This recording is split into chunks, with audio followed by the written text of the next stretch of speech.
It was a coincidence, right? Just kind of relax and trust yourself and allow yourself to sound bad in a sense. There's definitely a lot of wrong ways of playing that note. I've seen that trick. Don't choose instrument. Don't choose even feel. That's really good. Sounds like a wisdom, right? That's really good wisdom.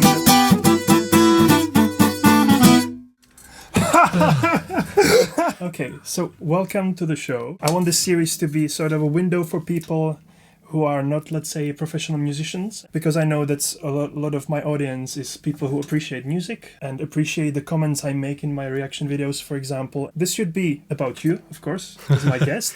This should be about music, about improvisation. I want it to be about music communication.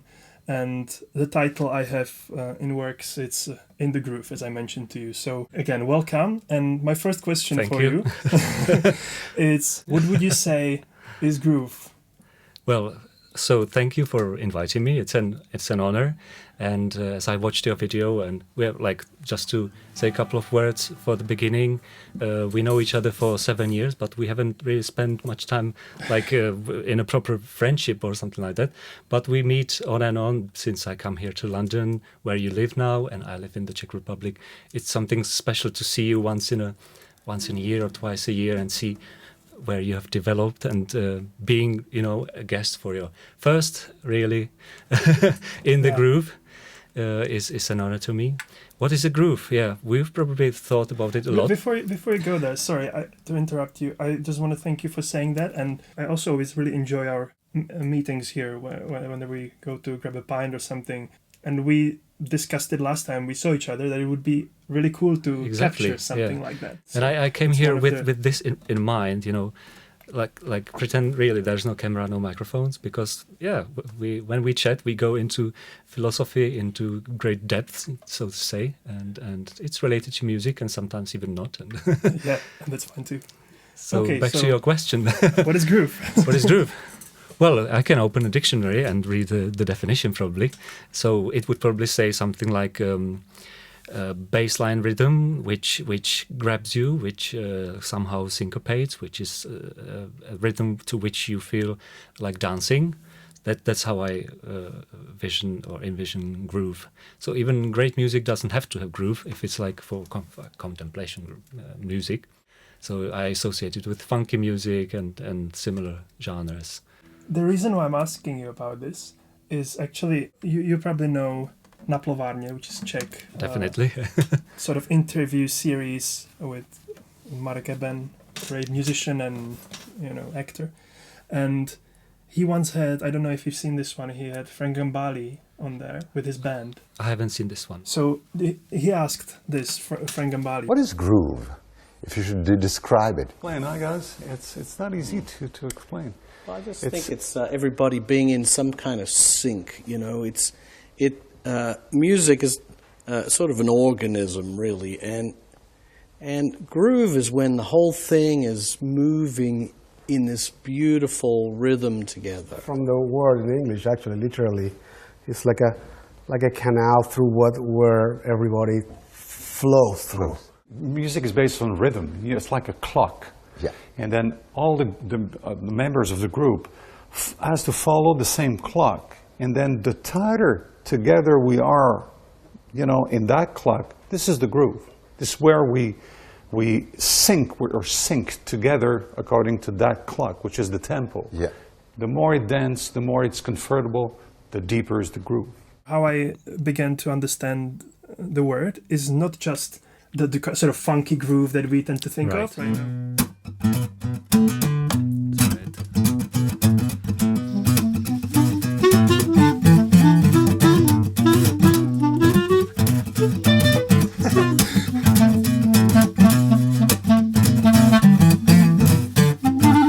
We can go on. Yeah, when all musicians are flowing together, kind of thing. Right. What just happened was beautiful. Like, you picked up the key so quickly, and it's not even a very good key for your B minor. No, B minor is not that bad. It was okay. If it would be major, it would be worse, right? So tell me, how would you describe what just happened? Like, how would you break down to a non-music person or a person who appreciates music, who loves music, and is like, wow, how did they got together so quickly, and how did they do it? What's going on in your mind? Yeah. It's actually quite a difficult question because you don't know where to start. There's this musical theory and intervals, and basically what I do, I don't have this how do you call it, absolute pitch. Absolute pitch. I don't. So I just play quietly a note to myself, and then I realize where am I related to what you're playing, whether I'm below or above. I play another note quietly, and it gives me somehow, okay, I need to go to the next platform on that station, you know? Yeah. And this is how I find it, like, because there's just 12 keys. It's not that many, really. When you play a very false note, you can make it like a progression note. And then it becomes a passing note, because when you play it, it's not known whether it's the main note or the passing note. You make it a passing note by playing the other note that follows. And usually, when you play a semitone, these two notes, one of the two is usually correct, and you know that, and it's how we do it. That's how we musicians usually do it. Yeah, let me just break it down for the audience who might be like, what do you mean passing note? What do you mean like? Well, what you did basically, I started in a random key, and let's say if you're a guitarist, you can look at the fretboard and know where the person is, but let's say you have no idea. You needed a reference note, so you played one on your clarinet. Do you only play like one, and can you tell by the interval? I don't think about it that much, so trying to break it down is really hard. I always liked, being a practical musician, not a master in theory, because when you start thinking too much, you can't play. It blocks you, it stops you. So I just have an experience, My experience, I always find it sooner or later. And I try to develop the way I'm finding it into something that's not disturbing. First, you have to find the same scale, otherwise you wouldn't be able to play together. And the rhythm is kind of self-explanatory. Yeah? So picking up the rhythm is something that doesn't need to be explained, I think. So finding the scale, the rhythm, and then you might play something that I'm not familiar with, some genre from some other country, world music, I don't know, classical, and then it would be very difficult for me. But you basically played something that's easy. You expected me to be able to follow you. You might prepare something tricky in an unusual scale, some unusual beat, like 5/4. How do you call that?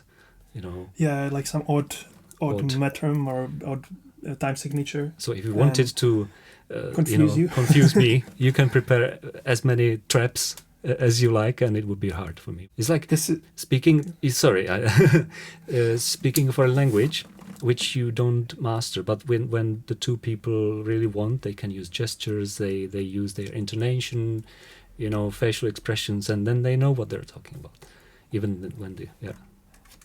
I love it, and please interrupt me anytime you want, because you're basically anticipating what I was going to talk about. Anyways, I was going to ask you about the rhythm side of things as well, and you're basically saying it's very intuitive for me. I want to just say, as a music teacher, first and foremost, Yeah. my perspective on this is slightly more tricky, because yes, you're right, this is something we don't really think about, like the way we feel let's say the downbeat. Yeah, okay. We just like know where the downbeat is. It comes from a lot of experience, from playing music, from listening to music. From listening to music, yeah. But also playing it, because when you listen to it, you don't necessarily, without ever playing, you don't necessarily analyze at all, right? So then when you're thrown in between musicians and like play a bass drum, and why should I play it? A lot of people just intuitively do it, but from my experience as being music teacher, it's like there are also people who just don't. And then you have to kind of break it down to them and try and explain these things. Yeah, I'm sure you do. So the question I have for you is regarding music education, and this is what we talked about, that music a lot of the time is taught in a way that they throw at you a bunch of music theory, a bunch of scales, and this is how you should do things and stuff like that. And this intuitive, natural thing when you just flow with the music, where you just kind of relax and trust yourself and allow yourself to sound bad, in a sense, right? Like just to, I think Jacob Collier says that somewhere about like there's no wrong note. You mentioned that in the improvisation, that you kind of just make it into a passing note and make it lead somewhere. So there's definitely a lot of wrong ways of playing that note, which might or might not be wrong.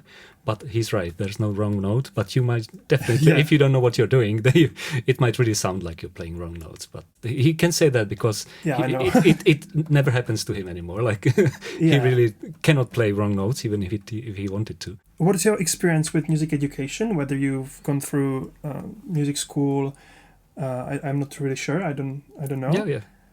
And what was your experience like? Was it like in connection to this what we're just talking about? Yeah. Here we go. Take it away. Well, I might want to divert from because it's like boring explaining. Okay, I went to music school from the age of. Actually, I went to the music school when I was 5. And then my father came to pick me up, and he saw that my music teacher was explaining to me how the furnace worked. Like I couldn't focus for that long, so he said, "Bring him next year. He's still a child."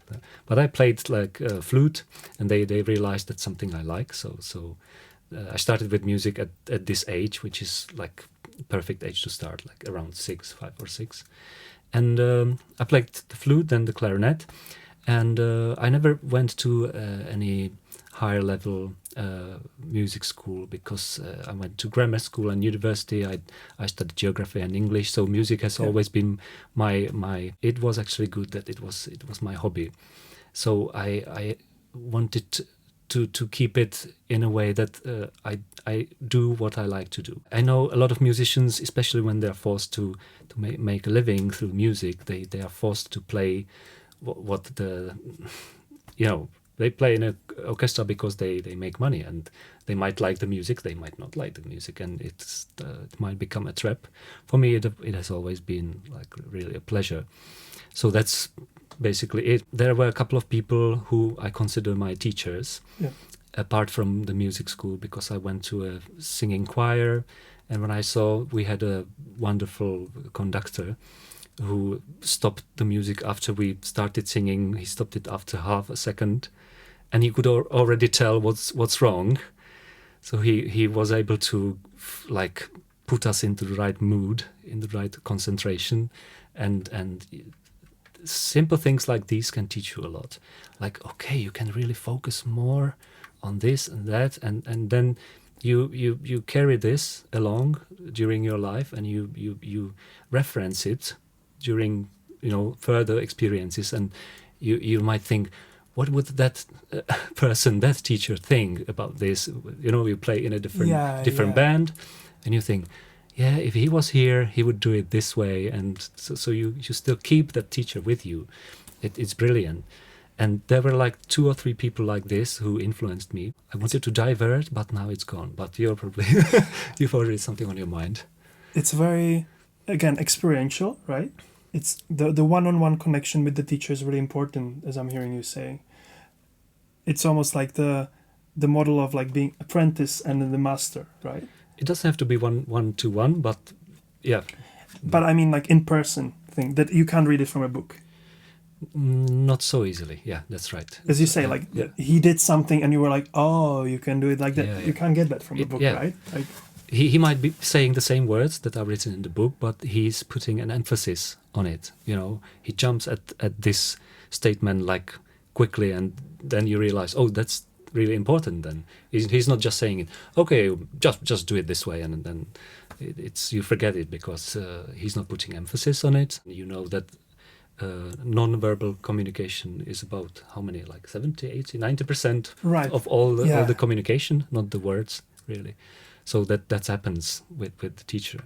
It's really amazing to find a good teacher. My brother actually told me once his daughter was about to choose some activity outside of school, and he was thinking of placing her into this fencing club.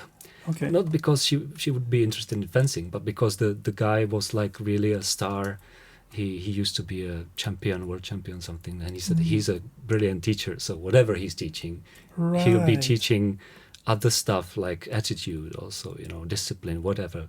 So that's I think, don't choose instrument, don't choose even field, choose a good teacher, and you can transfer it somewhere else. That's really good. Sounds like a wisdom, right? That's really good wisdom. That's what I was thinking. Yeah. So I think maybe it's a time to play something. To show that we're here also, yeah. So maybe let's take like a simple groove and see where Yeah, it's going why to lead not? us without Yeah. without preparation. I'll try to trick you somehow, like into some You'll try. changes, but maybe I'll trick myself more. We'll see.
Yeah, it was it was a coincidence, right? Well, I was playing and I was thinking at the same time, like developing further what we were talking about. Playing together is really like talking, even when I don't mean the conversation, but finding words in your own sentence, because you have an idea, you come to a point, even in the middle of the sentence, where you know what you would like to say, and especially in a foreign language, you are not finding the right word, or you are finding some words which would describe it, but you want to find better words for it. And you have to cope with it somehow. And that's what we do all the time, in every sentence, even without realizing it. People who are used to talking a lot, they have this mastered, they have all these turns, twists and turns mastered. But especially if you were someone like me, who is a translator sitting at home quietly all day, even though I'm working with words, speaking is something completely different. And playing together, it's like, okay, here's a road, I can see where it goes. Now you take a quick turn to the left, but I expect that it might happen. So there wasn't actually anything unexpected in the progression. It made sense, what you play. It wasn't this basic like 12. Now you would probably want to explain what a 12 is, right? Like a blues progression. So there was a lot of, in what I played, there was a lot of things that were from like jazz blues progression, Yes. right? But I didn't really play it strictly in that form. Exactly. Yeah. Yeah, so you did play some traps for me. I could see that. And I wasn't even sure whether you repeated the same progression, because we played it like... No, you didn't. I right? didn't, no. Yeah. I could sense it. But as I said before, you make a lot of passing notes. And that's how it happens. I think that's brilliant how you basically in language, when you're trying to describe something as I'm doing right now, I'm using a lot of passing notes, because sometimes I divert, I say something that doesn't make much sense, or I don't explain it the way I want to or really feel. So yeah, that was brilliant how you brought it back to this topic. Thank you.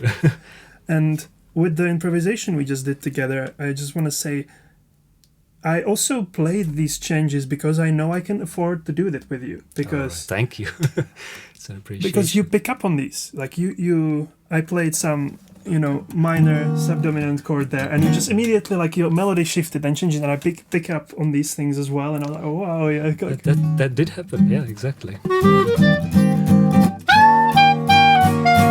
Yeah. It's a communication that's like, and happened so quickly, but we needed to study to have shared language in this, right? Like we needed to either study or have practice. Like, as I'm saying, it's like it was as if you made a patchwork of known stuff. So you jumped from one known progression to probably something different, which wasn't expected at that moment. But suddenly and immediately you were in a known realm.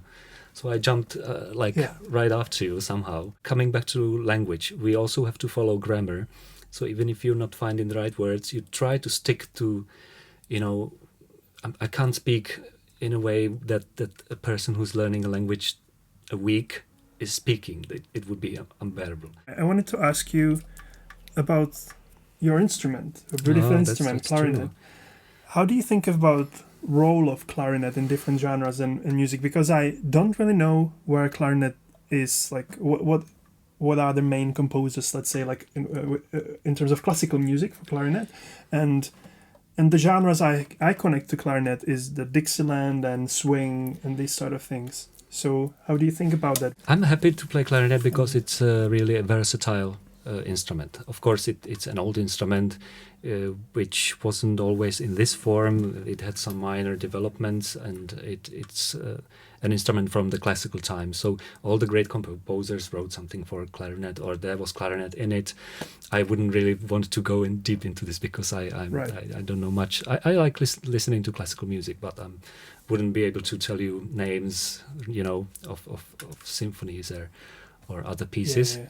But 20th century basically brought so many genres, and clarinet is usable in, I would say, maybe in 30% of them, especially those folk music, like we have cymbalka in south of Moravia in our country, which is like this cymbal that's the word. I think cymbalum. Cymbalum, yeah. I'll put it in on the screen or something when I edit it. And one clarinet and violin and singers. It's like traditional music from that region. Then you have klezmer, the Jewish music. Yeah. It also has clarinet, very, very like dominant thing. Then you also have Czech traditional brass bands. Right. Clarinet can't be missing in that. And of course, Dixieland. Further, like those genres which are associated with jazz, not so much, like playing bebop on clarinet. You can do that, but it's very unusual. Right. But I would say, playing, for example, funky or rock music on clarinet makes more sense, for example, than bebop, you know, strangely. I love that how we're aligned in our thinking, because that's exactly where I wanted to go Really? next. Yeah, okay. So how about we try some slightly different genres? Unusual. Oh, yeah. So let me do this thing that the guitarists do when they want to play metal. Detuning the D string. Work.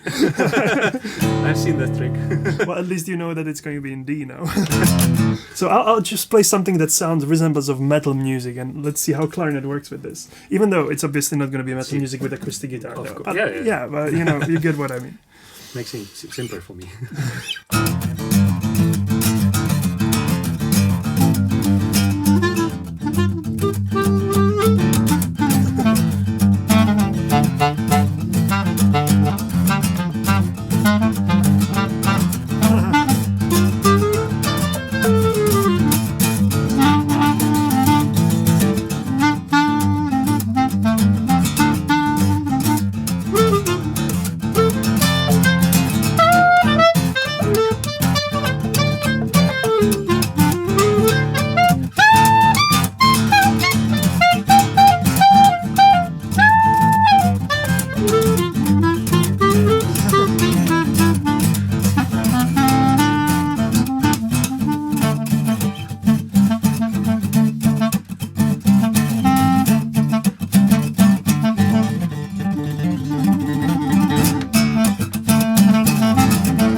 So that became basically blues a little bit. Yeah. You tried to pull me out to another genre, but because there are some limitations of the instrument and of me myself, my expressive, I found what's the most easier. I found the easiest way to complement you, and it became blues. And same for me. It became more of a groovy type of thing, because we didn't have the drums, and I'm also not a metal player. Right? So how about this is closer to what I like to play. So how about some funky?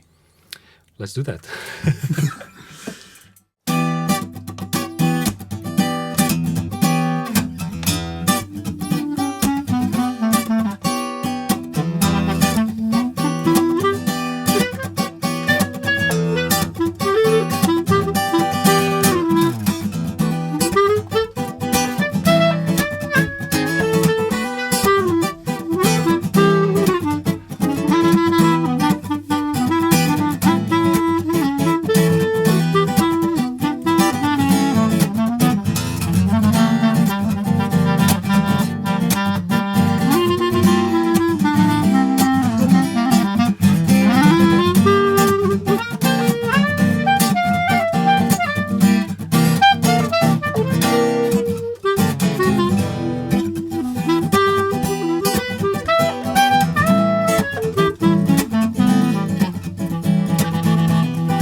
Oh my god, this was more That was difficult really for me. good. That was All really right. good. Fist bump. No, this was tricky, and I think if you don't cut those mistakes out, viewers and listeners will be able to recognize them immediately, and there were a couple of them. Maybe we can. There was this transition, and I was gonna say, leave us comments if you could pick up any mistakes. I don't think so. Like people sure who you are will. musicians, they could, but I'm not think so. Like normal, yeah. You might So be just- surprised sometimes. just to kind of explain a little bit what happened here from my perspective. Yeah, please do. So I played funk. I started in E minor, and then I just moved it all to G minor, kind of. And that was the tricky moment. Yeah. and without ever speaking to each other about what we're gonna do. And you are so amazing that you pick up on everything and make sure. the transition quite seamless. Like even though I know that you didn't expect it and you didn't know where I was going, it still sounded like there were no wrong notes. How did you feel about it? I definitely heard my wrong notes. Like it was again about the transition with the progressing notes. I wasn't able to hide them so well. But you're right. When the listener is focusing on the whole thing, is not. It also happens. Maybe you know it, and a lot of musicians explain it. When you focus on your music, what you're playing, it feels as if you were listening, as if time slowed down somehow. So your mistakes become to yourself very visible, very noticeable, and you linger on them as if for 5 seconds, even though they happen like this. So it might be true that in the whole thing it becomes more hidden. That actually reminded me of something we talked about the other day. You recommended me a TV show. You recommended me Ted Lasso. Did I? Oh yeah, I did.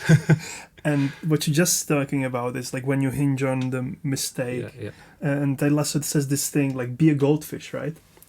I don't remember, Do you remember him that? saying. Oh yeah, there was something about the goldfish.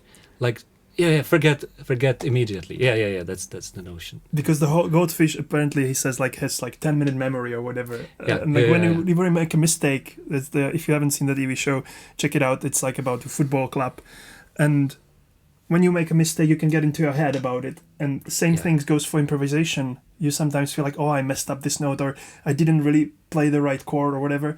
And then rather than flowing with the music on, you're just thinking about that mistake. So Yeah, that's be true. a goldfish. Be a goldfish.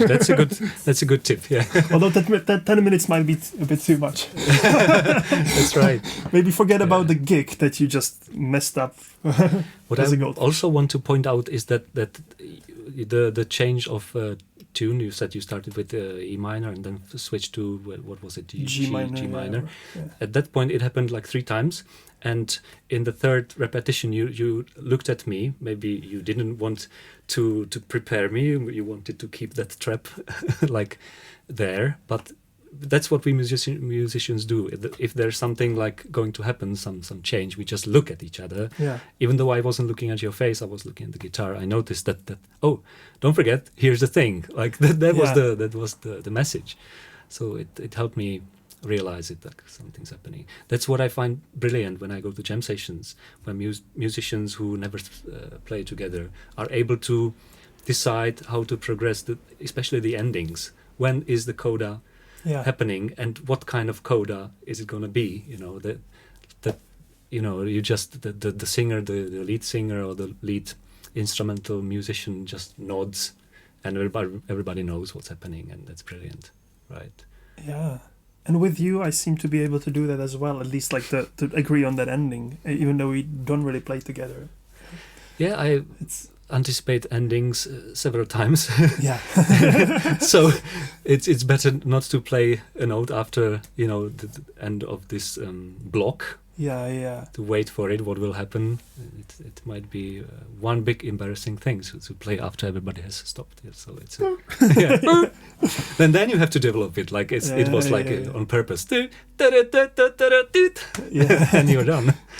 Again, you make it into a passing note. Passing note. I think it's the title of this episode. It's passing notes. The clarinet player explains what is a passing note. No, I don't really explain. We explain it together, I think, and not very well. I'm not going to read the comments. Yeah. So, Okay. have you got any more questions? I think I had more like a philosophical question to I like those. You like? Okay. So I'll ask that, and then we can play a couple songs Yeah, and sure. and leave it at that. I think we're in like 40 minutes, so Wow, that's. nobody has that much time to, you know.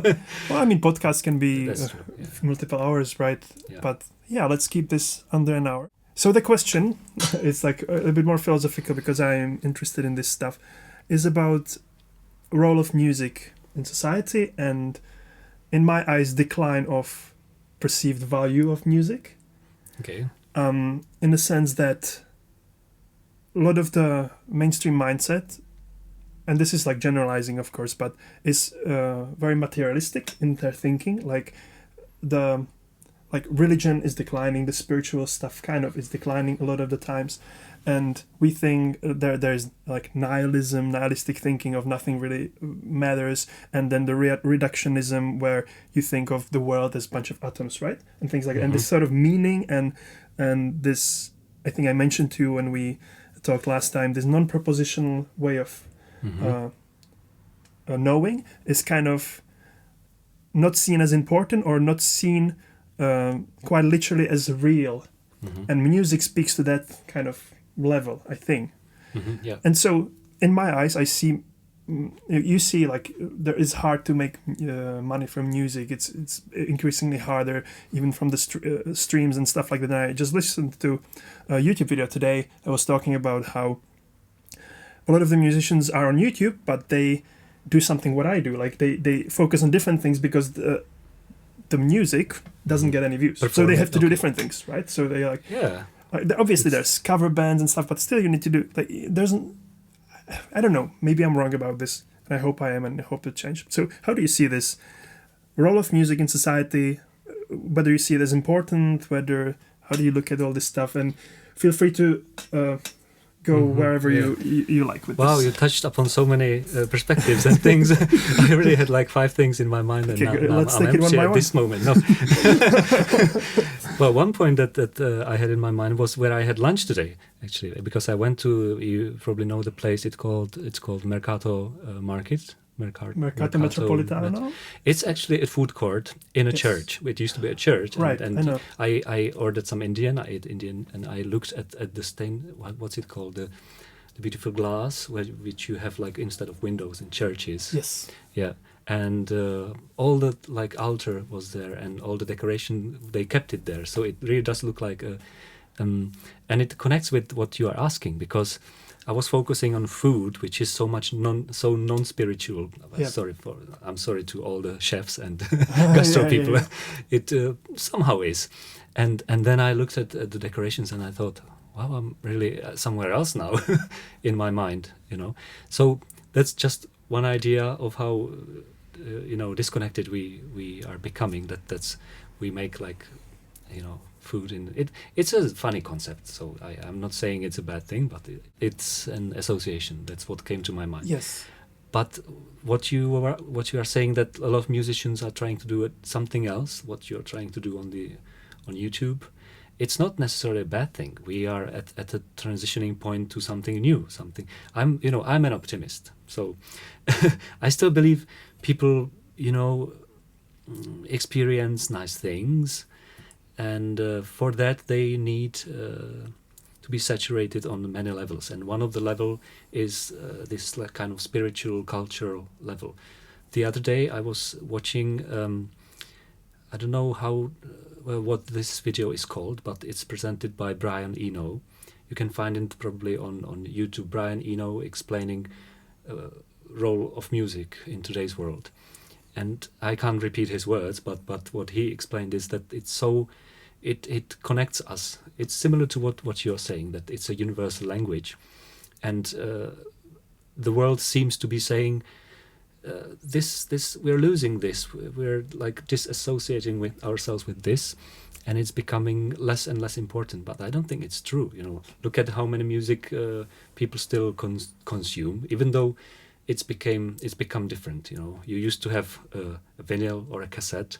You rewinded it, and then you listened to the whole cassette. You turned it. I'm that old. I remember that. Yeah. I also remember that. Then you had CDs for a while, and now I have so many albums in my Apple Music, and I want to keep track. Oh, there's a new album by this, so I just tap plus. I add this album. Then I probably listen to some parts of it, because I read in normal time. You don't have time in your regular life to take that time only to listen to.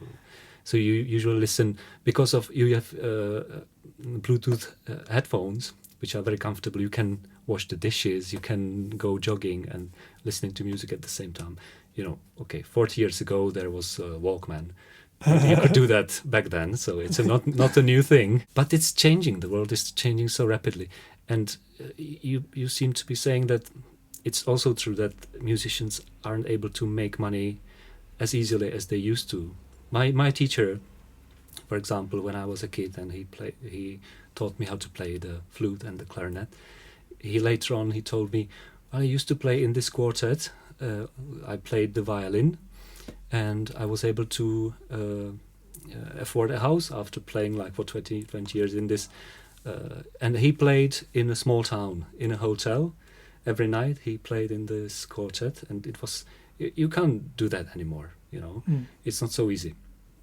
So things are definitely changing, and I can see that in my profession as well, as a translator, that we are endangered by this artificial intelligence. We are unsure what will happen, right. Even though we're making fun of it, because the artificial intelligence is not there yet, you know. That it's do like you use it as a part of, like, you let it do a bunch of things, then you correct it, and it happens a lot. Yeah, many agencies, we call it like post editing, you know, machine translation, post editing, so that the computer pastes the translation and you have to clean it up. So you start reading, yeah, it's actually well translated. Then you think a little bit more, and oh, not at all.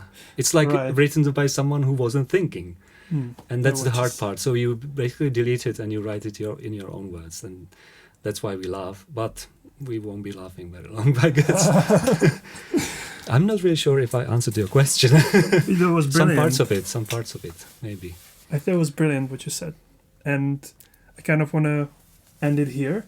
So thank you so much for agreeing to doing this. Thank you. Even though in your not first language, I thought you were great. That's true for both of us, by the way. It's true for both of us. But I live here, so maybe it's more... Yes, that's true. I mean, my wife is... I speak English with my wife. But yeah, thank you. Thank you. Yeah, it was an honor, and I mean it. And thank you very much. Awesome. Let's play some music to finish it off. I mean, at this point, we should really relax. Nobody's watching us and listening anymore anyway. Okay. Exactly. So all of me? All right.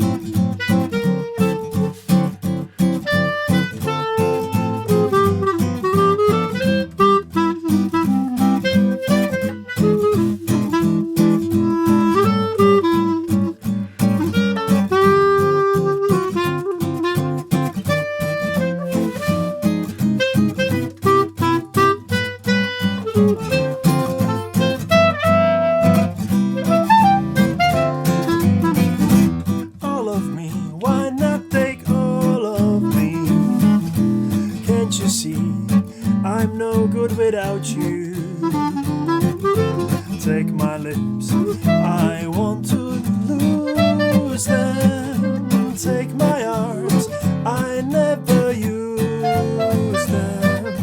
Your goodbye left me with eyes that cry. How can I go on, dear, without you? You took the part that once was my heart, so why not take all of me?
never used them. Your goodbye left me with eyes that cry. How can I go on be without you? You took the part that once was my heart. So why not take all of? Why not take all of? Why not take all of me?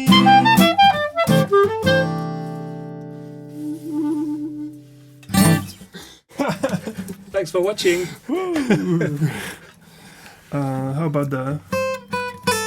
Fly me to the moon. Fly me to Yeah, the we can try. Yeah. Yeah. Okay. 1, 2, 1, 2, 3.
Exactly. OK, nice. Tak děkuji moc. No já děkuji. Přepnout zpátky do češtiny. Back to Czech. Teď jenom... ono se to nenahrálo. Je to jedno, já jsem si to užil. Jsme připravený dlouho tohle. Ale se nenahrál. Tak ještě jednou. Okay.